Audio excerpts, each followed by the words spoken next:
ಎಲ್ರಿಗೂ ಶುಭ ಮಧ್ಯಾಹ್ನ. ನಾನು ಲಕ್ಷ್ಮೀ ಝಾನ್ಸಿ ಭಟ್, ನಮ್ಮೂರು ಹೊನ್ನಾವರದ ಕರ್ಕಿ. ನಾವಿರೋದು ಬೆಂಗಳೂರಿನಲ್ಲಿ.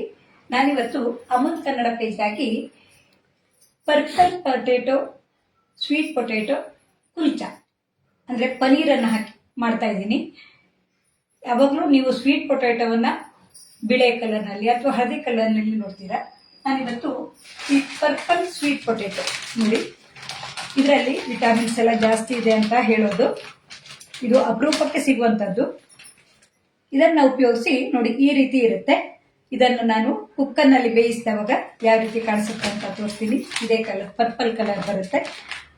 ಅದರ ಪಲ್ಪು ಚೆನ್ನಾಗಿರುತ್ತೆ ಮತ್ತು ಆರೋಗ್ಯಕರವಾಗಿರುವಂತಹ, ಇದರಲ್ಲಿ ನೋಡಿ ವಿಟಮಿನ್ ಎ ಆ್ಯಂಡ್ ಸಿ ಎಲ್ಲ ಇದೆ. ಅದ್ರ ಜೊತೆಗೆ ನಾವು ಅಮೂಲ್ ಪ್ರಾಡಕ್ಟನ್ನು ಉಪಯೋಗಿಸಿ ಯಾವ ರೀತಿಯಾಗಿ ಕುಲ್ಚಾ ಮಾಡೋದು ಅಂತ ತೋರಿಸ್ತೀನಿ. ಅದಕ್ಕಾಗಿ ನಾನಿಲ್ಲಿ ಅಮೂಲ್ ಪ್ರಾಡಕ್ಟಲ್ಲಿ ಅಮೂಲ್ ಆರ್ಗ್ಯಾನಿಕ್ ಗೋಧಿ ಹಿಟ್ಟು, ಹಾಗೆ ಅಮೂಲ್ ಬೆಣ್ಣೆ, ಅಮೂಲ್ ತುಪ್ಪ, ಅಮೂಲ್ ಹಾಲನ್ನು ಕಾಯಿಸಿಟ್ಕೊಂಡಿದ್ದೀನಿ, ಹಾಗೆ ಅಮೂಲ್ ಪನೀರನ್ನು ತಗೊಂಡಿದ್ದೀನಿ. ಇದಕ್ಕೆ ಅಮೂಲ್ ಸಕ್ಕರೆಯನ್ನು ಹಾಕ್ಬೋದು. ನಾನು ಸಕ್ಕರೆಯನ್ನು ಹಾಕ್ತಾ ಇಲ್ಲ. ಇವಾಗ ಇವೆಲ್ಲ ಉಪಯೋಗಿಸಿ ಯಾವ ರೀತಿ ಮಾಡೋದು ಅಂತ ತೋರಿಸ್ತೀನಿ. ನನ್ನದೇ ಆದ ವಿಧಾನದಲ್ಲಿ ನಾನು ಆರೋಗ್ಯಕರವಾಗಿರುವಂಥದ್ದನ್ನು ತೋರಿಸ್ತಾ ಇದ್ದೀನಿ. ಮೊದಲಿಗೆ ನಾವಿಲ್ಲಿ ಈ ಪರ್ಪಲ್ ಪೊಟೇಟೊ ಇದೆಯಲ್ಲ, ಅಂದರೆ ಇದು ನೇರಳೆ ಬಣ್ಣದ ಪೊಟೇಟೊ, ಸ್ವೀಟ್ ಪೊಟೇಟೊ ಅಂದರೆ ಸಿಹಿ ಗೆಣಸಾಗಿರುತ್ತೆ. ಇದನ್ನು ಕುಕ್ಕರ್ನಲ್ಲಿ ಬೇಯಿಸ್ಕೊಂಡಿದ್ದೀನಿ. ನೋಡಿ, ಇದರ ಸಿಪ್ಪೆಯನ್ನು ಈ ರೀತಿ ತೆಳುವಾಗಿ ಇರೋದ್ರಿಂದ ಸುಲಭವಾಗಿ ತೆಗೆಯೋಕೆ ಬರುತ್ತೆ. ನೋಡೋಕೆ ಆಕರ್ಷಕವಾಗಿರುವಂತಹ ಈ ಸ್ವೀಟ್ ಪೊಟೇಟೊ ನಮಗೆ ಮಾರುಕಟ್ಟೆಯಲ್ಲಿ ಅಲ್ಲಲ್ಲಿ ಸಿಗುತ್ತೆ. ಇದರಿಂದ ನಾವು ಅನೇಕ ರೀತಿಯ ಅಡುಗೆಗಳನ್ನು ಮಾಡೋಕ್ಕಾಗತ್ತೆ. ಅಮೂಲ್ ಪ್ರಾಡಕ್ಟನ್ನು ಉಪಯೋಗಿಸಿ ನಾನೀಗ ಕುಲ್ಚಾ ಮಾಡೋದನ್ನು ತೋರಿಸ್ತಾ ಇದ್ದೀನಿ.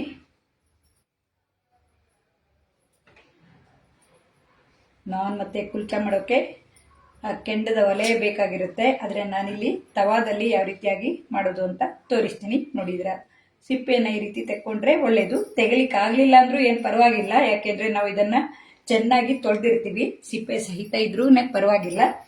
ಈಗ ಇದನ್ನು ಕೈಯಿಂದ ಸ್ಮ್ಯಾಶ್ ಮಾಡ್ಕೊಳ್ಳೋಣ. ನೋಡಿ, ಇದು ನೇರಳೆ ಬಣ್ಣದ ಪಲ್ಪಾಗಿ ಬರುತ್ತೆ. ತಿನ್ನೋಕ್ಕೂ ತುಂಬ ಸಿಹಿಯಾಗಿರುತ್ತೆ.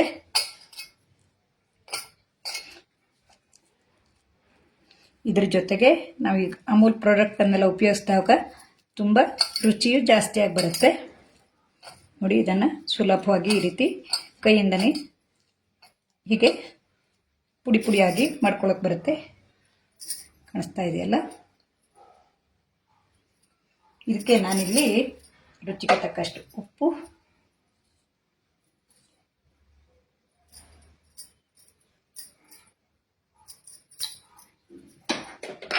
ಹಾಗೆ ಸ್ವಲ್ಪ ಹಾಲನ್ನು ಹಾಕ್ತೀನಿ. ಹಾಲನ್ನು ಹಾಕೋದ್ರಿಂದ ಕುಲ್ಚಾ ಸಾಫ್ಟ್ ಆಗಿ ಬರುತ್ತೆ. ಮೊಸರನ್ನು ಹಾಕಿ ಮಾಡ್ತಾರೆ. ನಾನು ಈಸ್ಟ್ ಅಥವಾ ಬೇಕಿಂಗ್ ಸೋಡಾ ಏನೂ ಹಾಕ್ತೇನೆ ಹಾಗೆ ಕುಲ್ಚಾ ಮಾಡುವಂತಹ ವಿಧಾನವನ್ನು ತೋರಿಸ್ತಾ ಇದ್ದೀನಿ. ಸ್ವಲ್ಪ ತುಪ್ಪವನ್ನು ಹಾಕೊಳ್ಳೋಣ. ಇವಿಷ್ಟನ್ನೇ ಹಾಕೊಳ್ಳೋಣ. ಆಮೇಲೆ ನಾನು ಬೇರೆದನ್ನೆಲ್ಲ ಇದನ್ನು ಸ್ಟಫ್ ಮಾಡಲಿಕ್ಕಿದೆ. ಇದರ ಜೊತೆಗೆ ಹಿಡಿಸುವಷ್ಟು ಗೋಧಿ ಹಿಟ್ಟನ್ನು ಹಾಕೊಳ್ಳೋಣ. ಅಮೂಲ್ ಗೋಧಿ ಹಿಟ್ಟು ಚೆನ್ನಾಗಿರುತ್ತೆ. ಇದು ಇನ್ಸ್ಟಂಟ್ ಆಗಿ ಮಾಡುವಂತಹ ಕುಲ್ಚಾ ಆಗಿರುತ್ತೆ.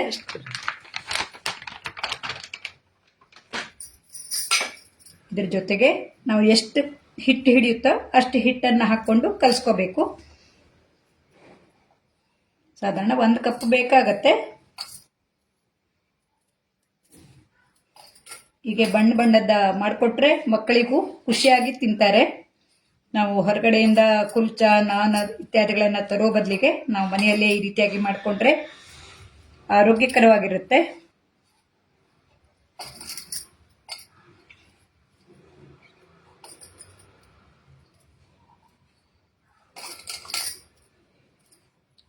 ಇದನ್ನು ನೆನೆಬೇಕು ಅಂತೇನಿಲ್ಲ, ನಾವು ದಿಢೀರ್ ಅಂತ ಮಾಡುವಂತಹ ಕುಲ್ಚಾ ಆಗಿರುತ್ತೆ. ಇಷ್ಟೆಲ್ಲ ಹಾಕಿದವಾಗ ಅದು ಉಬ್ಬಿ ಬರೋ ತನಕ ನಾವು ಇಡಬೇಕಾಗತ್ತೆ. ಇದು ಈಸ್ಟ್ ಅಥವಾ ಬೇಕಿಂಗ್ ಸೋಡಾ ಹಾಕದೆ ಮಾಡುವಂತಹ ನಾರ್ಮಲ್ ಕುಲ್ಚಾ ಆಗಿರುತ್ತೆ.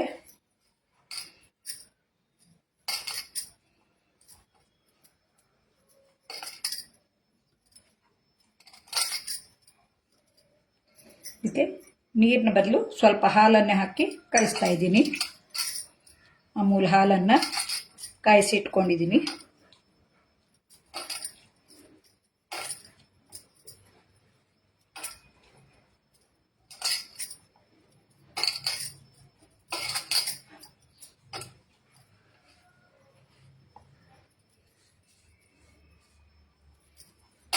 ಪರ್ಪಲ್ ಬಣ್ಣ ಬಂದಿದೆ. ನಾವು ನಾರ್ಮಲ್ ಗೆಣಸಿನಿಂದಾದರೆ ಬಿಳೆ ಕಲರ್ ಇರುತ್ತೆ, ಅಥವಾ ಕೆಲವೊಂದು ಕೇಸರಿ ಕಲರ್ದು ಗೆಣಸು ಇದೆ. ನಮ್ಮ ಮಗಳ ಮನೆಯಲ್ಲಿ ತಂದಿದ್ದು ಸುಮಾರು ಮನೆಯಲ್ಲಿ ನಾವು ಕೇಸರಿ ಅಂದರೆ ಕ್ಯಾರೆಟ್ ಬಣ್ಣದ ಗೆಣಸನ್ನು ಬೆಳೆದಿದ್ದೀವಿ. ಇದು ಪರ್ಪಲ್ ಬಣ್ಣದ ಗೆಣಸಾಗಿದೆ.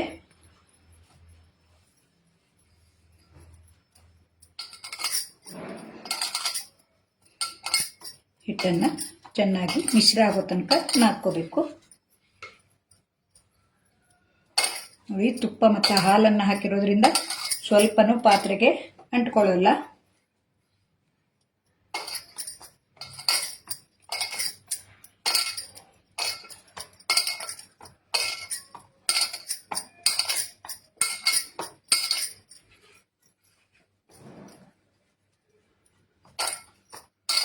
ಈ ರೀತಿ ಚೆನ್ನಾಗಿ ನಾದ್ಕೊಂಡಿದ್ದಾಯಿತು.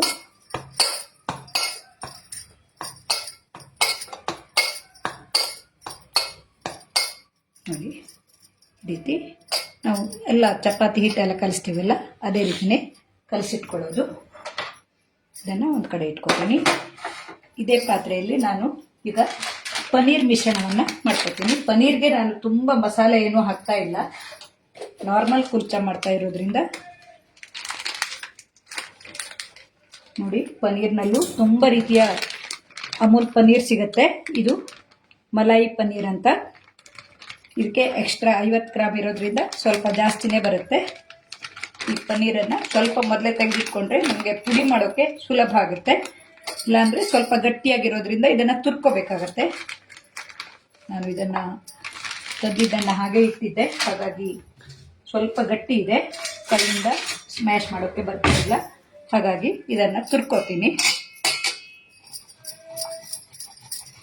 ಇಲ್ಲಾಂದರೆ ಸ್ವಲ್ಪ ಮೊದಲೇ ತೆಗೆದಿಟ್ಕೊಂಡ್ರೆ ಇದು ಪುಡಿ ಪುಡಿ ಕೈಯಿಂದನೇ ಮಾಡ್ಕೋಬಹುದು. ಫ್ರೆಶ್ ಪನ್ನೀರ್ ಹಾಕೋದ್ರಿಂದ ರುಚಿಯಾಗಿ ಬರುತ್ತೆ.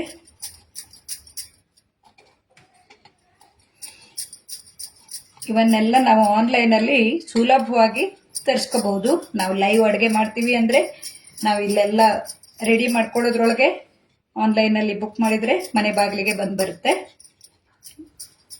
ಇದು ಪೇಟೆಯಲ್ಲಿ ಮಾತ್ರ ಸಾಧ್ಯ ಆಗಿದೆ, ಹಳ್ಳಿಯಲ್ಲೆಲ್ಲ ಇನ್ನೂ ಇವೆಲ್ಲ ಸಾಮಗ್ರಿ ಎಲ್ಲವೂ ಬಂದಿಲ್ಲ. ಈ ಮಿಲ್ಕ್ ಪ್ರಾಡಕ್ಟ್ಸ್ ಅದನ್ನ ಎಲ್ಲ ಕಡೆ ಸಿಗುತ್ತೆ, ಮಾಲಲ್ಲೆಲ್ಲ ಸಿಗುತ್ತೆ.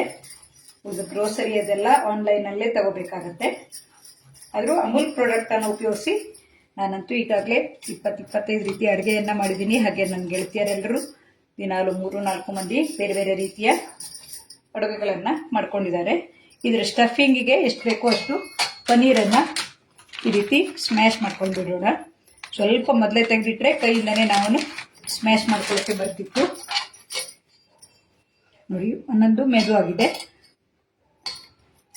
ಮೆದುವಾಗಿಲ್ಲ ಅಂದರೆ ನಾವು ಈ ರೀತಿ ಸ್ವಲ್ಪ ತುರ್ಕೊಂಡ್ರಾಯ್ತು.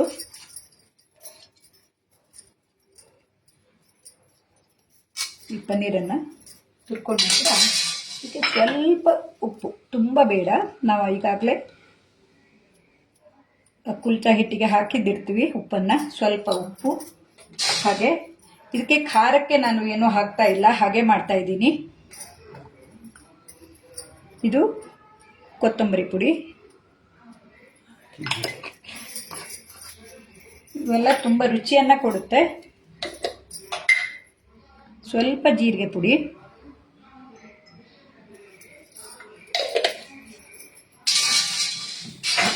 ಹಾಗೆ ಸ್ವಲ್ಪ ಕೊತ್ತಂಬರಿ ಸೊಪ್ಪು, ಇವನ್ನು ಹಾಕಿ ಮಿಶ್ರ ಮಾಡಿ ಉಂಡೆ ಮಾಡ್ಕೊತೀನಿ.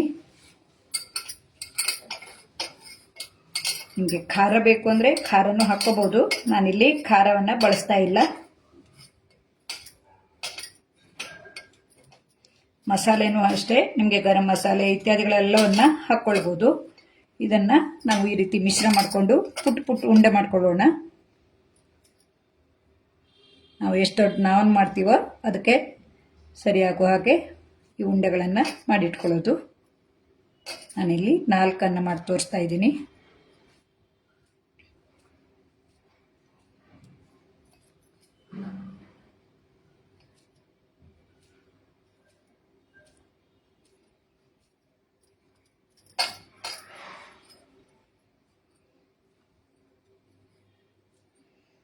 ಕುಲ್ಚವನ್ನು ಬೇರೆ ಬೇರೆ ರೀತಿಯಲ್ಲೆಲ್ಲ ಮಾಡ್ತಾರೆ.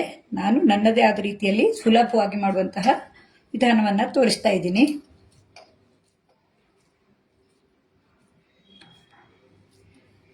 ಲೈವಲ್ಲಿ ಯಾರು ಬಂದಿದ್ದೀರಾ ಅಂತ ಗೊತ್ತಾಗ್ತಾ ಇಲ್ಲ, ಯಾರು ಬಂದಿಲ್ಲ ಅನ್ಸುತ್ತೆ.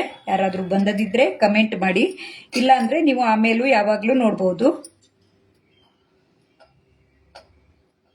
ನಾವು ಲೈವಲ್ಲಿ ಬರ್ತೀವಿ ಅಂತ ಮೊದಲೇ ಗೊತ್ತಾದರೆ ನಮ್ಮ ಅನೇಕ ಗೆಳತಿಯರು ಲೈವಲ್ಲಿ ನೋಡೋಕೆ ಸುಲಭ ಆಗತ್ತೆ. ನಮ್ಮ ಸ್ಟೇಟಸ್ಸು ಇತ್ಯಾದಿಗಳನ್ನು ನೋಡೋರಿದ್ರೆ ಆ ಟೈಮಿಗೆ ಬಂದು ನೋಡ್ತಾರೆ. ಇದು ಮಧ್ಯಾಹ್ನದ ಅಡುಗೆ ಸಮಯ ಆಗಿರೋದ್ರಿಂದ ಲೈವ್ ನೋಡೋಕೆ ಬರೋಕೆ ಸ್ವಲ್ಪ ಕಷ್ಟನೇ ಇರಬೇಕು. ನೋಡಿ, ಈ ರೀತಿ ಈ ಪನ್ನೀರನ್ನು ಉಂಡೆ ಮಾಡ್ಕೊಂಡಿದ್ದೀನಿ. ನಾನು ಇದೇ ಕೈಯಲ್ಲೇ ಹಾಗೆ ಇದನ್ನು ಲಟ್ಸ್ಕೋಬೇಕು.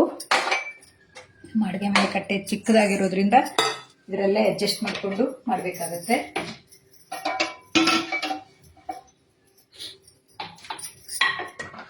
ಈಗ ಈ ಉಂಡೆಯನ್ನು ಚಪಾತಿ ಹಿಟ್ಟಿನ ಹದಕ್ಕೆ ಮಾಡ್ಕೊಂಡಿದ್ನಲ್ಲ, ನಾನಿಲ್ಲಿ ಕುಲ್ಚಾ ಮಾಡೋಕ್ಕೆ ಈ ರೀತಿ ಮಾಡಿಕೊಂಡು ಕೈಗೆ ತುಪ್ಪ ಬೇಕಿದ್ರೆ ಸವರ್ಕೊಂಡ್ರಾಗತ್ತೆ, ಕೈಗೆ ಅಂಟ್ಕೊಳ್ಳಲ್ಲ.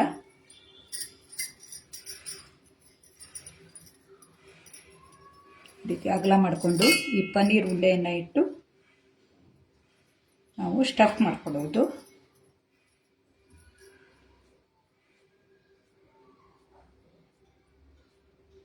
ನಾನಿಲ್ಲಿ ಕುಲ್ಚಾ ಮಾಡೋಕ್ಕೆ ಸ್ವಲ್ಪ ಓವಲ್ ಶೇಪ್ನಲ್ಲಿ ಮಾಡ್ತಾಯಿದ್ದೀನಿ. ಇವೆಲ್ಲವನ್ನು ಮೊದಲಿಗೆ ನಾನು ಸ್ಟಫ್ ಮಾಡ್ಕೊಂಡು ಇಟ್ಕೊಂಡು ಬಿಡ್ತೀನಿ, ಆಮೇಲೆ ಲಟ್ಸೋಕ್ಕೂ ಸುಲಭ ಆಗುತ್ತೆ.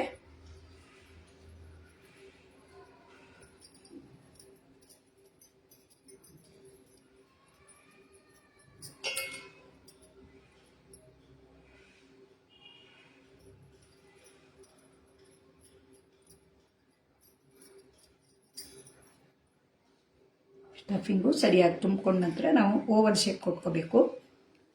ಕುಲ್ಚಾ ನಾನ್ ಎಲ್ಲ ಹೆಚ್ಚಾಗಿ ಓವಲ್ ಶೇಪ್ನಲ್ಲಿರುತ್ತೆ. ಈ ರೀತಿ ಮಾಡಿಕೊಂಡು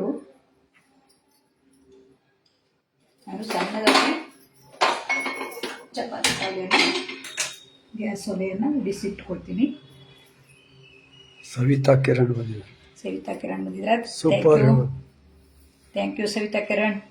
ಲೈವಲ್ಲಿ ನಮಗೆ ಯಾರಾದರೂ ಕಮೆಂಟ್ ಹಾಕ್ತವಾಗ ಯಾರು ನೋಡ್ತಾ ಇದ್ದೀರಾ ಅಂತ ಕಮೆಂಟ್ ಹಾಕೋಕೆ ತುಂಬ, ನೀವು ಕಮೆಂಟ್ ಹಾಕಿದ್ರೆ ನನಗೆ ಮಾತಾಡೋಕೆ, ನಿಮ್ಮ ಹೆಸರನ್ನು ಹೇಳಿ ಮಾತಾಡೋಕೆ ಖುಷಿ ಆಗುತ್ತೆ. Thank you.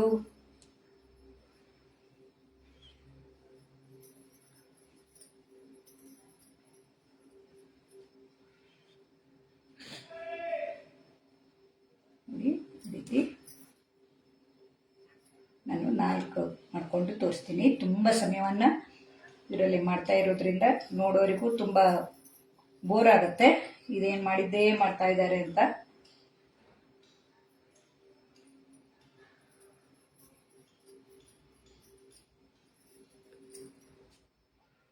Ramya Gourish super ಹೇಳಬಾರ್ದು. ನೀವೆಲ್ಲ ಈಗಾಗಲೇ ತುಂಬ ಅಡುಗೆಗಳನ್ನು ಮಾಡಿದ್ದೀರಿ, ರಮ್ಯಾ, ಸವಿತಾ ಕಿರಣ್ ಅವರೆಲ್ಲ. ನನ್ನದು ಇದೊಂದು ಲೈವ್ ಅಡುಗೆಯಲ್ಲಿ ಒಂದು ಕೊಡುಗೆ ಅಂತ ಹೇಳ್ಬೋದು. ಸೂಪರ್ ಇದ್ದು ರೆಸಿಪಿ, ನಾ ಟ್ರೈ ಮಾಡ್ತೇವೆ. ರಮ್ಯಾ ಗೌರೀಶ್. ಇದನ್ನು ಸ್ವಲ್ಪ ಗೋಧಿ ಹಿಟ್ಟನ್ನು ಮಿಶ್ರ ಮಾಡಿ ಲಟ್ಸ್ಕೊಳ್ಳೋಣ. ಈ ಅಮೂಲ್ ಗೋಧಿ ಹಿಟ್ಟು ಅಷ್ಟೇ ತುಂಬ ಚೆನ್ನಾಗಿ ಬರುತ್ತೆ. ಇದು 1 kg ಮತ್ತು 5 kg ಪ್ಯಾಕೆಟ್ನಲ್ಲಿ ಬರುತ್ತೆ. ನಮ್ಮದು ಈಗಾಗಲೇ 5 kgದು ಖಾಲಿಯಾಗಿ ಈಗ 1 kgದನ್ನೇ ತರಿಸ್ಕೊಂಡಿದ್ದೀನಿ. ತುಂಬ ಚೆನ್ನಾಗಿ ಬರುತ್ತೆ, ಎಲ್ಲ ಅಡುಗೆ ಮಾಡೋಕ್ಕೆ ತುಂಬ ಚೆನ್ನಾಗಿರುತ್ತೆ. ಈಗ ಇದನ್ನು ನಾವು ಲಟ್ಸ್ಕೊಳ್ಳೋಣ.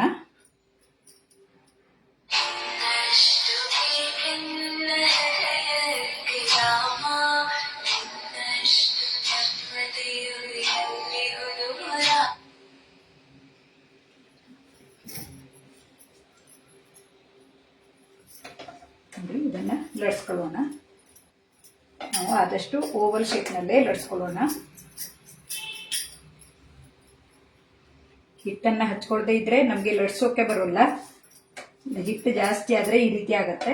ಹಿಟ್ಟನ್ನು ಸ್ವಲ್ಪ ಕಡಿಮೆ ಪ್ರಮಾಣದಲ್ಲಿ ಹಚ್ಕೋಬೇಕು. ನಾನಿಲ್ಲಿ ಇದ್ರ ಮೇಲೆ ಹಚ್ಕೋಬಹುದಿತ್ತು, ಆದರೆ ಅದನ್ನೆಲ್ಲ ನಮ್ಮ ಅಡುಗೆ ಕಟ್ಟೆ ಚಿಕ್ಕದಾಗಿರೋದ್ರಿಂದ ಇದ್ರ ಮೇಲೆ ಎಲ್ಲ ಅಡುಗೆ ಮಾಡೋಕ್ಕಾಗೋಲ್ಲ. ನಾನು ವಿಡಿಯೋಕ್ಕಾಗಿ ಅಡುಗೆ ಮಾಡೋದಲ್ಲ, ಅಡುಗೆ ಮಾಡೋದನ್ನ ವಿಡಿಯೋ ತೋರಿಸೋದ್ರೊಳಗೆ ಮೊದಲೆಲ್ಲ ಹೇಳ್ತೀನಿ. ನಾವು ದಿನನಿತ್ಯ ಮಾಡುವಂಥ ಅಡುಗೆ ಮನೆ ಕಟ್ಟೆನೇ ಇರುತ್ತೆ, ಅದೇ ಬಾಣಲೆ ಇದೆಲ್ಲ ಇರುತ್ತೆ. ಇದ್ರ ಸಲುವಾಗಲೇ ಅಂತೂ ಮಾಡೋದು ಇಲ್ಲ. ನೋಡಿ, ಸ್ಟಫಿಂಗ್ ಇದು ಸರಿಯಾಗದೇ ಇದ್ರೆ ಸ್ವಲ್ಪ ಬಿಟ್ಕೊಂಡು ಬರುತ್ತೆ. ಚೆನ್ನಾಗಿ ಸ್ಟಫ್ ಮಾಡ್ಕೋಬೇಕು. ಈಗ ಇದಕ್ಕೆ ನಾನು ಸ್ವಲ್ಪ ಬಿಳೆ ಎಳ್ಳು ಮತ್ತು ಕೊತ್ತಂಬರಿ ಸೊಪ್ಪನ್ನು ಹಾಕಿ ಇನ್ನೊಮ್ಮೆ ಲಟ್ಸ್ಕೊತೀನಿ. Rajitha Rajeshwari, thank you Rajeshwari. Rajitha super. Rajeshwari. Ramya Gowrish ಹೊಸ ರೆಸಿಪಿ ಗುಡ್ ಹೇಳ್ಬಾರ್ದು.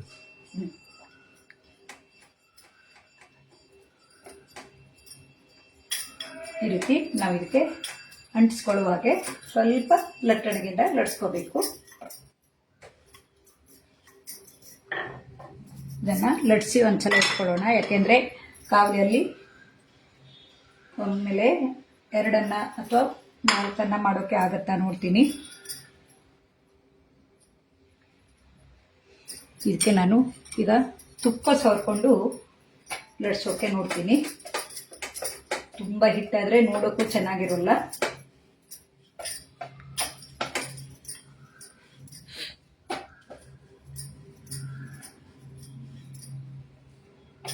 ನೋಡಿ, ತುಪ್ಪ ಸವರ್ದವಾಗ ನಮಗೆ ಈ ಒರಿಜಿನಲ್ ಕಲರ್ ಹಾಗೆ ಕಾಣಿಸುತ್ತೆ. ಇದಕ್ಕೆ ಈಗ ಎಳ್ಳು ಮತ್ತೆ ಕೊತ್ತಂಬರಿ ಸೊಪ್ಪನ್ನು ಹಾಕೊಳ್ಳೋಣ.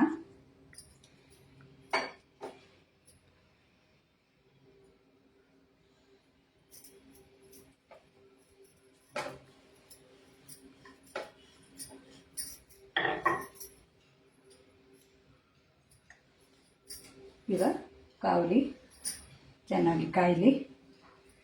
ಕಾದಾಗ ಇದಕ್ಕೆ ಸ್ವಲ್ಪ ನೀರನ್ನು ಸವರ್ಕೋಬೇಕು.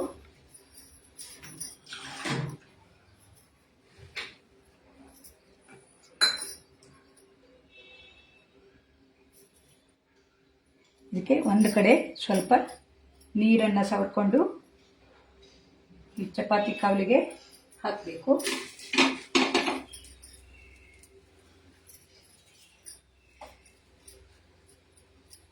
ಈ ರೀತಿ ಮಾಡೋದ್ರಿಂದ ನಮಗೆ ಸುಡೋಕೆ ಸುಲಭ ಆಗುತ್ತೆ ಅಂತ. ನೋಡಿ, ಈ ರೀತಿ ನಾವು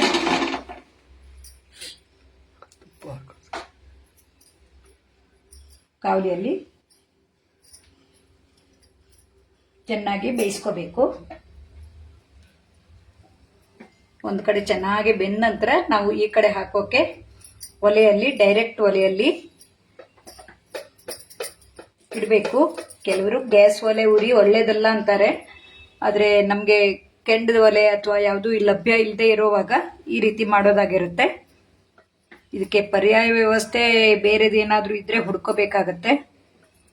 ಗ್ಯಾಸ್ ಉರಿ ಒಳ್ಳೇದಲ್ಲ ಅಂತೇಳಿ ತುಂಬ ಮಂದಿ ಹೇಳ್ತಾರೆ.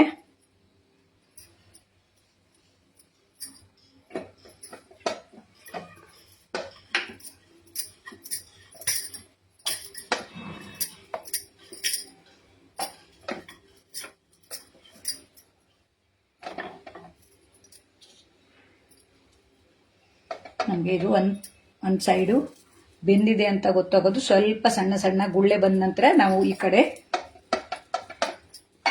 ಡೈರೆಕ್ಟ್ ಉರಿಯಲ್ಲಿ ಈ ಬಾಣಲೆ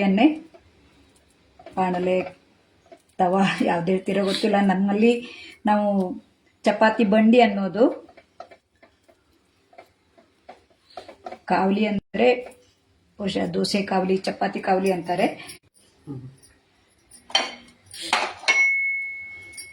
ಇವಾಗ ಇದನ್ನ ಒಂದು ಸೈಡು ಬೆಂದಿದೆ. ನಾವು ನೀರು ಹಚ್ಚಿರೋದ್ರಿಂದ ಇದು ಬಿಟ್ಕೊಂಡು ಬರೋಲ್ಲ. ಈ ಡೈರೆಕ್ಟ್ ಉರಿಯಲ್ಲಿ ಸ್ವಲ್ಪ ಸಣ್ಣ ಉರಿ ಮಾಡ್ಕೊಳ್ಳೋಣ. ತುಂಬ ಉರಿ ಮಾಡಿಕೊಂಡ್ರೆ ಇದು ಕತ್ತು ಬರುತ್ತೆ. ಎಲ್ಲ ಕಡೆಗೂ ಬೆಂಕಿ ಶಾಖ ತಾಗೋ ಹಾಗೆ ಕಾಣಿಸ್ತಾ ಇದೆ ಅಲ್ವಾ?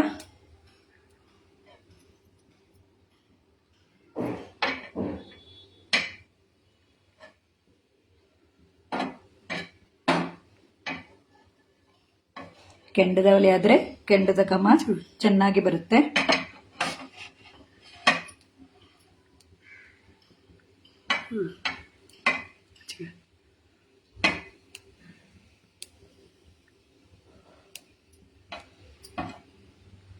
ಎಲ್ಲ ಕಡೆಗೂ ತಾಗೋ ಹಾಗೆ ನಾವು ಈ ರೀತಿ ಉರಿಯಲ್ಲಿ ಹಿಡ್ಕೋಬೇಕು. ಅಂದ್ರೆ ಚಪಾತಿ ನಾವು ಬೇಯಿಸ್ತೀವಲ್ಲ ಅದೇ ರೀತಿ ಆಗಿರ್ಬೇಕು. ನೋಡಿ, ಇದು ಚೆನ್ನಾಗಿ ಬೆಂದು ಬಂದಿದೆ.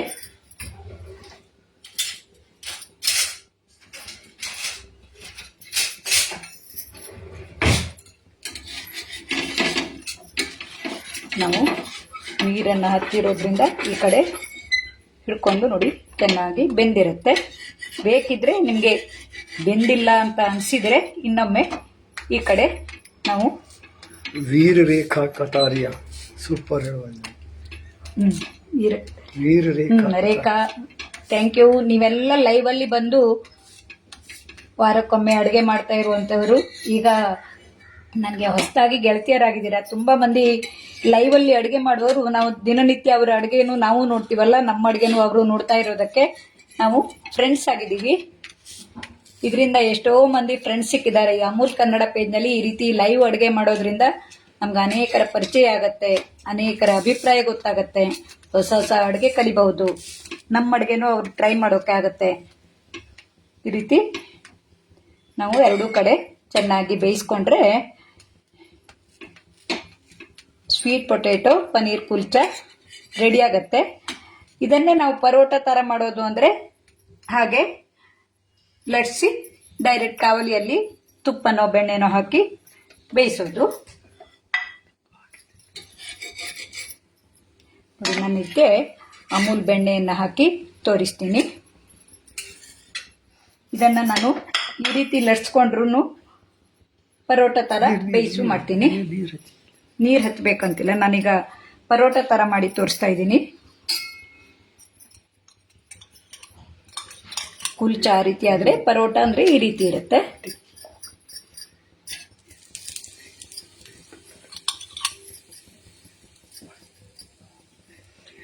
ಇಂಥ ಅಡುಗೆಗಳನ್ನ ನಾವು ಮಕ್ಕಳಿಗೆ ಟಿಫಿನ್ ಬಾಕ್ಸ್ಗೆ ಹಾಕೊಟ್ರೆ ಅಥವಾ ಯಾರಾದ್ರೂ ನೆಂಟರು ಬಂದಾಗ ಮಾಡಿಕೊಟ್ರೆಲ್ಲ ತುಂಬಾ ಖುಷಿಯಾಗಿರುತ್ತೆ.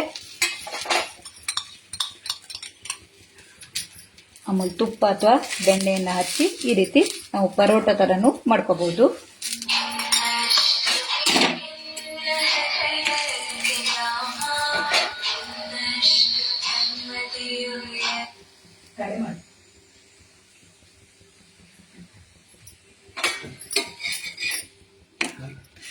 ಈ ರೀತಿ ಎರಡು ಕಡೆ ಬೇಯಿಸ್ಕೊಂಡ್ರೆ ನಾವು ಪರೋಟ ಅನ್ಬಹುದು. ಡೈರೆಕ್ಟ್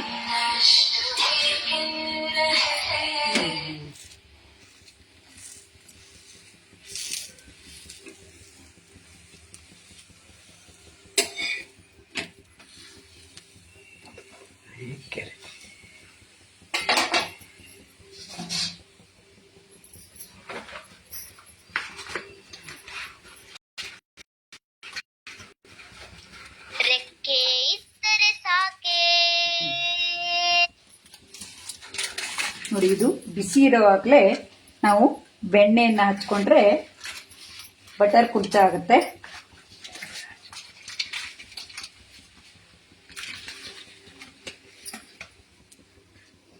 ಈ ರೀತಿ ಬಿಸಿ ಇರುವಾಗಲೇ ಬೆಣ್ಣೆ ಹಚ್ಕೊಂಡ್ರೆ ಬಟರ್ ಕುಲ್ಚಾ ಆಯಿತು. ಇದು ಪರೋಟ ಆಯಿತು. ಮಾಡೋದ್ರಲ್ಲೇ ಸ್ವಲ್ಪ ವಿಧಾನ ಆಚೆ ಈಚೆ ಆದರೆ ನಾವು ಹೆಸರು ಬೇರೆ ಆಗುತ್ತೆ.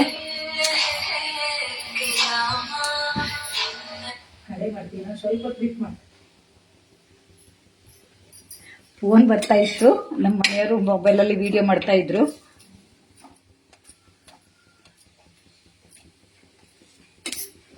ಈಗ ಎರಡೂ ಕಡೆ ಚೆನ್ನಾಗಿ ಬೆಂದಿದೆ. ಇದು ಪರೋಟ ಅನ್ಬಹುದು ಅಥವಾ ಕುಲ್ಚಾನೆ ಅನ್ಬಹುದು. ಪೀಸ ನೋಡಿ, ಈಗ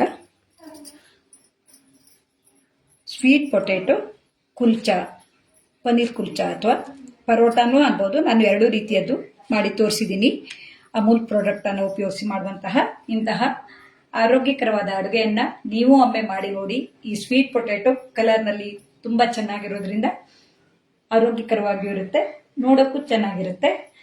ಇಂತಹ ಅಡುಗೆ ಮಾಡೋಕ್ಕೆ ಅವಕಾಶ ಕೊಟ್ಟ ಅಮೂಲ್ ಕನ್ನಡ ಪೇಜ್ನ ಎಲ್ಲ ತಂಡದವರಿಗೂ ಧನ್ಯವಾದವನ್ನು ಹೇಳ್ತೀನಿ. ಹಾಗೆ ಲೈವ್ ಅಲ್ಲಿ ಬಂದು ಕಮೆಂಟ್ ಮೂಲಕ ಪ್ರೋತ್ಸಾಹಿಸಿದವರಿಗೆ ಹಾಗೆ ಆಮೇಲೂ ನೋಡಿದವರಿಗೆಲ್ಲರಿಗೂ ಧನ್ಯವಾದವನ್ನು ಹೇಳ್ತಾ ಈ ವಿಡಿಯೋವನ್ನು ಮುಗಿಸ್ತಾ ಇದ್ದೀನಿ.